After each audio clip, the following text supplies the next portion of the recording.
নমস্কার বন্ধুরা, আমার নাম শুভশ্রী আর আপনাদের সকলকে আমার চ্যানেলে খুব স্বাগত জানাই।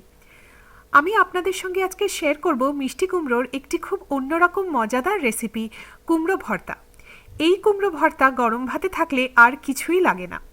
রেসিপিটি এভাবে একবার নিশ্চয়ই চেষ্টা করে দেখবেন আর কেমন লাগলো জানাবেন। আমার চ্যানেল ভালো লাগলে সাবস্ক্রাইব, শেয়ার আর লাইক করতে কিন্তু ভুলবেন না। তো চলুন দেখে নিই কেমন করে বানাচ্ছি কুমড়ো ভর্তা। প্রথমে কুমড়োগুলোকে ভেজে নেব। তার জন্য আমি এখানে দিয়ে দিচ্ছি 3 টেবিল চামচ তেল। তেলটাকে প্রথম ভালো করে গরম করে নেব। তেলটা গরম হয়ে গেছে, এবারে এর মধ্যে আমি দিয়ে দিচ্ছি কুমড়ো।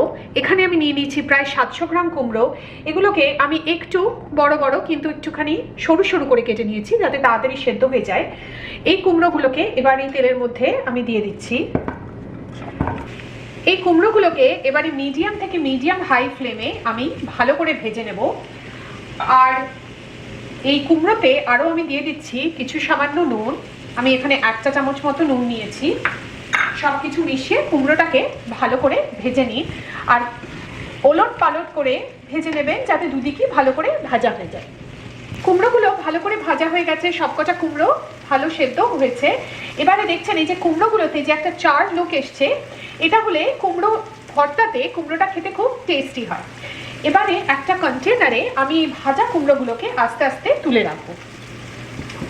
যেই কড়াতে কুমড়োগুলো ভেজেছিলাম তাতেই আমি দিয়ে দিচ্ছি এবারে 2 টেবিল চামচ সর্ষের তেল।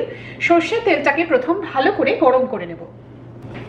তেলটা ভালো করে গরম হয়ে গেছে, এবারে এর মধ্যে দিয়ে দিচ্ছি একটা শুকনো লঙ্কা আর আরও দেব কিছু রসুন। আমি এখানে 4 থেকে 5টা রসুনের কোয়া আমি একটু স্লাইস করে লম্বা লম্বা করে কেটে নিয়েছি। আপনারা কুচো করেও কেটে নিতে পারেন, কোনো অসুবিধা নেই। এবারে রসুনটা দিয়ে আমি 1 থেকে 2 মিনিট মতো মিডিয়াম আঁচে একটু ভেজে নেব। রসুনগুলোকে ভেজে নিয়েছি। এবারে এর মধ্যে দিয়ে দিচ্ছি একটা বড় সাইজের পেঁয়াজ, 180 গ্রাম আমি ছোট কুচি করে কেটে নিয়েছি। পেঁয়াজগুলোকে এই 4-5 মিনিট মতো ভেজে নেব, যতক্ষণ না পেঁয়াজগুলো একটু সফট হয়ে যাচ্ছে। একদম পুরো লালচে করে ভাজার দরকার না। এবারে এর মধ্যে আমি দিয়ে দিচ্ছি সামান্য একটু নুন। আমরা কুমড়োটার মধ্যেও নুন দিয়েছি, তাই সেটা আন্দাজ করে এখানে নুনটা দেবেন। আরও দিয়ে দিচ্ছি 1 চা চামচ আমচুর পাউডার। আপনাদের কাছে আমচুর পাউডার না থাকলে আপনারা এটা স্কিপ করতে পারেন। আর বেশ কিছু কুচানো ধনেপাতা।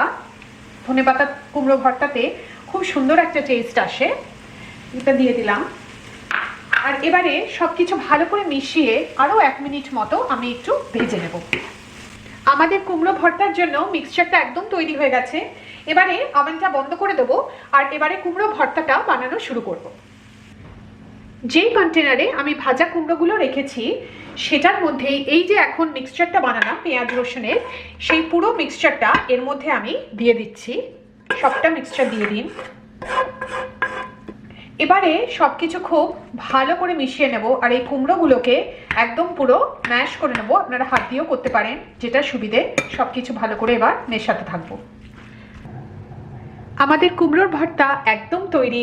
খুব অন্য রকমের একটি কুমড়োর রেসিপি। এভাবে একবার চেষ্টা করে দেখবেন আর কেমন লাগলো জানাবেন।